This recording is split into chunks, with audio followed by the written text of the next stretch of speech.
Xabar 24 kanali o'z ishini boshladi. Bugun dasturimizda Tramp tez orada Kuba bilan shug'ullanishini ma'lum qildi. Netanyahu AQShning harbiy yordamidan voz kechish istagini ma'lum qildi. O'zbekiston oltin valyuta zaxiralari 71 milliard dollarga yaqinlashdi.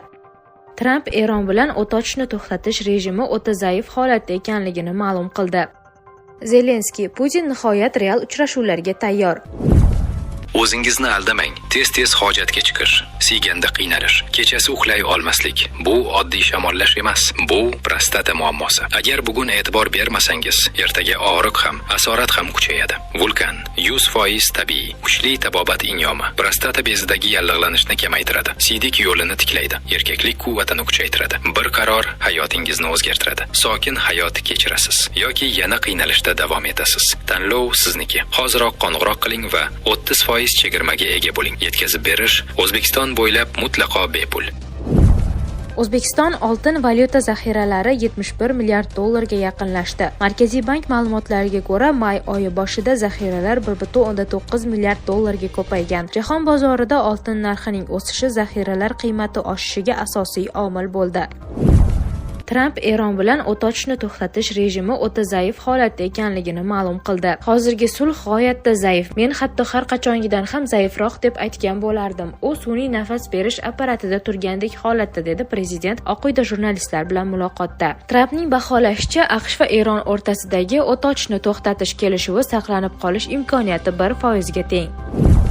Netanyahu AQShning harbiy yordamidan voz kechish istagini ma'lum qildi. Men bu haqda prezident Trampga aytganman. Buni o'z xalqimizga ham bildirganman. Ularning hayratdan og'zi ochilib qoldi. Men ularga keling, buni hozir boshlaymiz va keyingi 10 yillik davomida amalga oshiramiz, lekin men aynan hozir boshlashni istayman deb aytdim, dedi Isroil bosh vaziri CBC News telekanaliga bergan intervyusida. Netanyahu Isroil Qo'shma Shtatlaridan har yili 3.8 milliard dollar olishga aniqlik kiritdi. Ushbu yordam AQSh Kongressi tomonidan ma'qullanadi va uni an'anaviy ravishda ham demokratlar ham respublikachilar ham qo'llab-quvvatlab keladi. Zelenskiy: Putin nihoyat real uchrashuvlarga tayyor. Ukraina prezidenti Vladimir Zelenskiy Vladimir Putin nihoyat real uchrashuvlarga tayyor ekanini, chunki Kiyev uni bunga biroz undaganini ma'lum qildi. Hozir Putinning o'zi nihoyat real uchrashuvlarga tayyorligini aytmoqda. Biz uni biroz undadik, o'zimiz esa uchrashuvlarga allaqachon tayyorlanganmiz. Endi uchrashuv formatini topish kerak. Bu urushni tugatish va xavfsizlikni ishonchli kafolatlash lozim, dedi Zelenskiy. Uning qo'shimcha qilishicha, Kiyev xavfsizlik va tomonlar o'rtasidagi kelishuvlar ijrosi kafolatlari masalasida AQSh bilan aloqalarni davom ettirmoqda. Xususan Rossiya bilan asirlarni 1000 formatida almashishga tayyorgarlik ko'rish muhokama qilinmoqda. Zelenskiy shuningdek, e'lon qilingan sulh vaqtida Rossiya ommaviy raketa va aviatsiya zarbalari bermaganini, biroq frontda jang harakatlari davom etayotganini ta'kidladi. Uning so'zlariga ko'ra, so'nggi bir sutka ichida Rossiya tomonidan 150 dan ortiq hujum, 100 dan ortiq o'qqa tutish va qariyb 10 mingta dron kamikadze zarbalari sodir bo'lgan.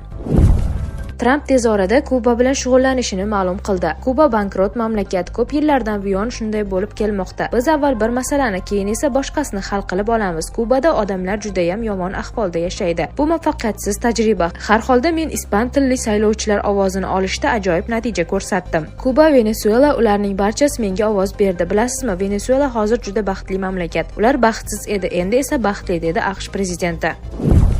Moskvadagi paradda prezident Putinni qo'riqlash kuchaytiriladi. Rossiya prezidenti matbuot kotibi: Bilasizki, yirik bayramlar arafasida va albatta mamlakatimizdagi eng muhim bayram G'alaba kuni oldidan tegishli maxsus xizmatlar tomonidan doimo qo'shimcha xavfsizlik choralari ko'riladi, dedi Dmitriy Peskov. Kreml vakili buni Ukrainadan kutilayotgan terrorchilik tahdidi bilan izohladi. Putinning shaxsiy xavfsizligi ham shu sababli kuchaytirilyaptimi degan savolga Peskov albatta deb javob berdi.